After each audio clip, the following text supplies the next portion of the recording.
오늘의 10분 말씀. 열왕기상 3장 1절로 15절입니다. 전장 열왕기상 2장에서 다윗의 유언대로 솔로몬은 이스라엘 왕국의 위협이 될 만한 자들을 하나하나 제거하였습니다. 그래서 이스라엘은 내적으로 견고하게 되었습니다. 그리고 오늘 본문 3장의 시작은 솔로몬이 외부적으로 이스라엘의 견고함을 다집니다. 그 방법은 이방 나라 공주와 정략적으로 결혼을 하는 것입니다. 왕에게 관련된 규정이 신명기 17장에 나옵니다. 예를 들어 병마를 많이 두지 말라 말씀하시고 은금을 많이 쌓지 말라 말씀하십니다. 왜냐하면 마음이 미혹되기 때문입니다. 이와 동일한 이유로 아내를 많이 두지 말라 말씀하십니다. 왜냐하면 그로 인해 유혹을 받기 때문입니다. 오늘 본문의 시작은 조금 불편하게 시작을 합니다. 솔로몬 왕국의 불안한 요소와 또 반대로 하나님의 기뻐하심으로 시작을 합니다. 비록 솔로몬의 결정 속에 불안한 요소들은 있지만 하나님은 그의 마음의 중심을 보시고 기뻐하십니다. 하나님은 아직 어린 솔로몬 왕을 이스라엘의 통치자로 훈련시키고 계시는 것입니다. 그래서 오늘 본문 하나님이 집중하시는 것은 율법보다는 솔로몬 마음에 더 집중하십니다. 예를 들어 어린 자녀가 부모의 심부름으로 물을 가지고 오다가 비록 물을 흘렸을지라도 건강한 부모는 그 자녀의 마음을 더 크게 봅니다. 오늘 본문이 그렇습니다. 하나님은 솔로몬의 마음의 중심을 지켜보시며 이스라엘의 청지기 왕으로 훈련시키십니다. 오늘 본문을 통해 우리들의 마음의 중심과 우리 교회 공동체의 중심을 한번 점검해 보시길 바랍니다. 나의 마음은 하나님을 향해 있는지, 그리고 우리 교회 공동체가 매 주일마다 드려지는 그 예배의 대상이 하나님인지 아니면 나도 모르게 사람에게 집중하고 있지는 않은지 점검해 보시길 바랍니다. 오늘 본문은 두 부분으로 나눌 수 있습니다. 첫 번째, 불안한 솔로몬 왕정입니다. 두 번째, 솔로몬에게 나타난 하나님입니다. 오늘 본문의 첫 번째 부분은 불안한 솔로몬의 왕정입니다. 1절부터 3절입니다. 어떤 부분이 나를 불편하게 하는지 찾아보시길 바랍니다. 솔로몬이 애굽의 왕 바로와 더불어 혼인관계를 맺어 그의 딸을 맞이하고 다윗성에 데려다가 두고 자기의 왕궁과 여호와의 성전과 예루살렘 주위의 성의 공사가 끝나기를 기다리니라. 2절, 그때까지 여호와의 이름을 위하여 성전을 아직 건축하지 아니하였으므로 백성들이 산당에서 제사하며 3절, 솔로몬이 여호와를 사랑하고 그의 아버지 다윗의 법도를 행하였으나 산당에서 제사하며 분향하더라 라고 기록합니다. 1절에 솔로몬은 애굽의 공주와 결혼하며 애굽의 바로왕과 정략적 정치적 관계를 맺습니다. 그 당시는 3대 강대국이 있었습니다. 첫 번째는 아수르입니다. 그리고 두 번째는 성장해가는 바벨론입니다. 그리고 마지막 세 번째가 애굽입니다. 그래서 강대국 중에 하나인 애굽은 가나안 땅의 어떤 부족하고도 나라하고도 정략적인 관계를 맺지 않았습니다. 왜냐하면 애굽에게 도움이 되지 않기 때문입니다. 하지만 이스라엘은 달랐습니다. 이스라엘은 하나님의 은혜로 영향력 있는 나라가 되었음을 본문은 드러내고 있는 것입니다. 그리고 동시에 솔로몬의 불안한 왕정 상황 또한 드러내고 있는 것입니다. 왜냐하면 이방 여인과 결혼한 솔로몬의 그 정치적 행동이 우리를 불편하게 만들기 때문입니다. 신명기 17장에 보시면 하나님은 왕이 아내를 많이 두는 것을 경계하셨습니다. 그리고 시간이 지나자 솔로몬은 결국 하나님의 말씀이 아닌 세상 정치에 빠져 수많은 정략적 결혼을 함으로 이방 아내들을 많이 두게 됩니다. 그로 인해 하나님의 성전 안에 우상까지 들여놓게 되는 죄를 범하게 됩니다. 그래서 1절을 가지고 많은 학자들이 그리고 목사님들이 다른 해석을 가지기도 합니다. 긍정적으로 해석을 해야 할지 아니면 불길한 징조로 해석을 해야 할지 아니면 둘 다 고려를 해야 할지 고민을 합니다. 여러분들은 어떻게 바라보시나요? 저는 부정적인 측면과 긍정적인 측면 둘 다 있는 것으로 보고 있습니다. 부정적인 측면으로는 신명기 17장에서 분명하게 말씀하고 있고 나중에 솔로몬의 삶을 보게 되면 이것이 죄악의 근원이 됨을 알 수 있습니다. 하지만 반대로 긍정적으로 오늘 본문을 보게 되면 이 사건 이후에 하나님께서 솔로몬 꿈에 나타나서 그에게 조건 없이 그가 갖고 싶어 하는 한 가지를 물어보시기 때문입니다. 그리고 참고로 1절에 시대적 배경이 나와 있는데요. 그때는 하나님의 성전이 완공되기 전입니다. 사실 하나님은 다윗에게도 성전이 필요하지 않다라고 말씀을 하셨습니다. 단지 하나님은 그들의 마음을 허락해 주신 것입니다. 그래서 2절에 보시면 이스라엘 백성들은 성전이 건축되기 전까지 산당에서 제사를 드렸다라고 합니다. 산당이라고 하는 이 부분이 우리를 두 번째로 불편하게 합니다. 산당이라는 장소는 가나안 땅에 가나안 민족들이 우상 숭배를 한 장소가 되는 것입니다. 신명기 12장에 보시면 하나님은 가나안 땅에 들어가 예배 장소에 지침을 주십니다. 그중 한 가지가 먼저 우상 숭배의 산당을 다 허물라라고 명령하십니다. 하지만 솔로몬과 백성들은 성전이 완공되기 전까지 산당에서 하나님께 제사를 드렸다라고 기록을 합니다. 아직까지는 솔로몬과 백성들의 중심이 하나님을 경배하기 위함이기 때문에 이 부분을 허락해 주신 것으로 봅니다. 그래서 3절에 솔로몬이 여호와를 사랑하였기 때문에 다윗의 법도를 지켰다라고 기록을 합니다. 다윗의 법도라는 표현은 하나님이 다윗을 통해 주신 언약을 말씀하는 것입니다. 그 언약의 뿌리는 아브람 때부터 시작이 되는 것입니다. 하지만 여전히 산당에서 하나님께 제사를 드린다라는 것은 우리들에게 불편한 곡선을 주고 있습니다. 오늘 본문의 첫 번째 부분은 불안한 솔로몬의 왕정입니다. 두 번째 부분은 솔로몬에게 나타난 하나님이십니다. 4절부터 15절입니다. 이에 왕이 제사하러 기브온으로 가니 거기는 산당이 큼이라. 솔로몬이 그 제단에 1000번제를 드리더니 5절 기브온에서 밤에 여호와께서 솔로몬의 꿈에 나타나시니라. 하나님이 이르시되 내가 내게 무엇을 줄꼬 너는 구하라. 6절 솔로몬이 이르되 주의 종 내 아버지 다윗이 성실과 공의와 정직한 마음으로 주와 함께 주 앞에서 행함으로 주께서 그에게 큰 은혜를 베푸셨고 주께서 또 그를 위하여 이 큰 은혜를 항상 주사 오늘과 같이 그의 자리에 앉을 아들을 그에게 주셨나이다. 7절 나의 하나님 여호와여 주께서 종으로 종의 아버지 다윗을 대신하여 왕이 되게 하셨사오나 종은 작은 아이라 출입할 줄을 알지 못하고 8절 주께서 택하신 백성 가운데 있나이다. 그들은 큰 백성이라 수요가 많아서 셀 수도 없고 기록할 수도 없사오니 9절 누가 주의 이 많은 백성을 재판할 수 있사오리이까.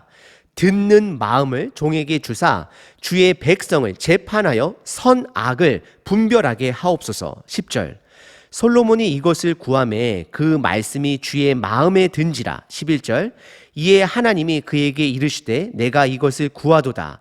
자기를 위하여 장수하기를 구하지 아니하며 부도 구하지 아니하며 자기 원수의 생명을 멸하기도 구하지 아니하고 오직 송사를 듣고 분별하는 지혜를 구하였으니 12절 내가 내 말대로 하여 내게 지혜롭고 총명한 마음을 주노니 내 앞에도 너와 같은 자가 없을 것이거니와 내 뒤에도 너와 같은 자가 일어남이 없으리라. 13절 내가 또 내가 구하지 아니한 부귀와 영광도 내게 주노니 내 평생의 왕들 중에 너와 같은 자가 없을 것이라. 14절 내가 만일 내 아버지 다윗이 행함같이 내 길로 행하며 내 법도와 명령을 지키면 내가 또 내 날을 길게 하리라. 15절 솔로몬이 깨어보니 꿈이더라. 이에 예루살렘에 이르러 여호와의 언약궤 앞에 서서 번제와 감사의 제물을 드리고 모든 신하들을 위하여 잔치하였더라 라고 기록합니다. 우선 4절에 솔로몬은 많은 신당 중에 가장 큰 신당 기브온에 있는 신당에서 하나님께 제사를 드립니다. 그 제사의 이름이 1000번제를 드렸다라고 성경은 기록합니다. 이것은 1000일을 제사를 드렸다라기보다도 1000마리의 희생 제물을 드린 것으로 보여집니다. 그래서 많은 산당들 중에서 가장 큰 산당이 있는 기브온에서 1000번의 제사를 드린 것으로 보여집니다. 그리고 5절에 하나님은 그의 꿈속에서 나타나십니다. 그리고 그에게 조건 없이 너에게 무엇을 줄까라고 물으십니다. 너는 구하라 라고 말씀하십니다. 여기서 잠시 하나님이 왜 솔로몬 꿈에 나타나셔서 왜 갑자기 그의 소원을 들어주시는 것일까라고 생각해 볼 필요가 있습니다. 성경은 구체적으로 이 부분에 대해서 말하고 있지는 않습니다. 하지만 전체적인 맥락을 통해 세 가지로 생각해 볼 수 있습니다. 첫 번째는 그 1000번제가 솔로몬이 하나님을 향한 마음이었기 때문입니다. 솔로몬은 하나님을 사랑하였기 때문에 이스라엘을 견고하기 위해 정략 결혼을 하였고 기브온 산당에서 1000번째 제사를 드린 것입니다. 하나님께서는 그의 마음의 중심을 보시고 받아주신 것입니다. 두 번째는 어린 솔로몬 왕은 하나님을 간절히 찾습니다. 왜냐하면 다윗 왕 이후에 엄청난 부담을 가지고 있었을 것입니다. 어린 왕으로서 그는 하나님께 매달립니다. 그래서 하나님이 그에게 나타나신 것입니다. 마지막 세 번째는 솔로몬을 시험하고자입니다. 하나님은 램프의 요정 지니가 아닙니다. 램프를 비비면 그의 소원을 들어주시는 분이 아닙니다. 창조주, 주인이 되십니다. 하나님은 솔로몬의 마음을 시험하고자 그에게 나타나 너에게 무엇을 줄 거라고 묻고 계시는 것입니다. 그리고 솔로몬은 그 하나님의 시험에 테스트에 통과하게 됩니다. 그리고 하나님께서는 더 많은 것을 그에게 누리게 하십니다. 하나님의 물음 앞에 솔로몬은 세 가지로 반응을 합니다. 첫 번째는 6절에 과거 아버지 다윗 왕 때부터 지금까지 부어주신 하나님의 은혜를 기억하고 감사를 고백합니다. 그리고 두 번째는 7절과 8절에 하나님의 도움을 간절히 요청합니다. 그는 본인이 스스로 혼자 나다닐 수 없는, 출입할 수 없는 작은 아이다라고 하나님께 고백을 합니다. 하나님의 도움을 간절히 바라고 있습니다. 그래서 하나님이 맡겨주신 하나님의 백성들의 규모가 너무 많아 왕으로서 그들을 통치할 수 없음을, 재판할 수 없음을 고백합니다. 솔로몬은 본인의 존재를 하나님 앞에 솔직하게 고백합니다. 그는 나약한 왕입니다. 하나님의 도움 없이는 아무것도 할 수 없음을 고백합니다. 그래서 세 번째로는 9절에 솔로몬은 하나님께 요청하기를 듣는 마음을 요청합니다. 이것은 지혜의 다른 표현이 되기도 합니다. 그는 이스라엘 왕으로서 동시에 재판관으로서 백성들을 잘 재판하여 선과 악을 분별하게 해달라고 요청을 하고 있습니다. 9절이 바로 오늘 솔로몬의 고백 중에 가장 절정의 고백이 되는 것입니다. 그가 하나님께 요청한 것은 듣는 마음인 바로 지혜를 요청합니다. 솔로몬이 듣는 마음이다 표현한 것은 백성들의 억울함을 잘 들어야 하는 부분도 반드시 있지만 더 중요한 것은 하나님의 말씀을 더 잘 듣는다라는 것입니다. 하나님의 말씀은 기준이 되는 것입니다. 그 기준을 내가 들었을 때에 선과 악을 분별할 수 있게 되는 것입니다.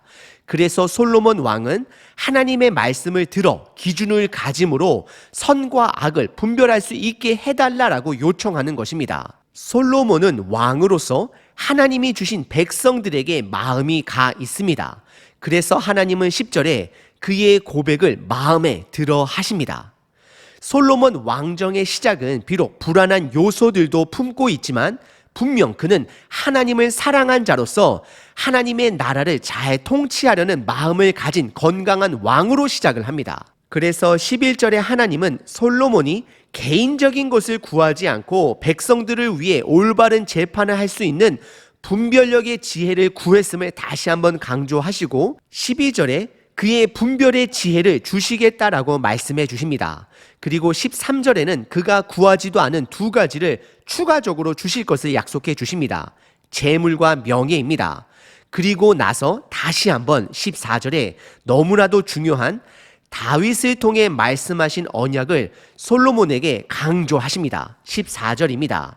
내가 만일 내 아버지 다윗이 행함과 같이 내 길로 행하며 내 법도와 명령을 지키면 내가 또 내 날을 길게 하리라 라고 그 언약의 말씀을 다시 한번 강조하십니다. 그리고 15절에 솔로몬은 꿈에서 깨어나 예루살렘으로 돌아가 언약궤 앞에서 번제와 감사 제물을 드리고 화목 제사로 백성들과 함께 음식을 나눕니다.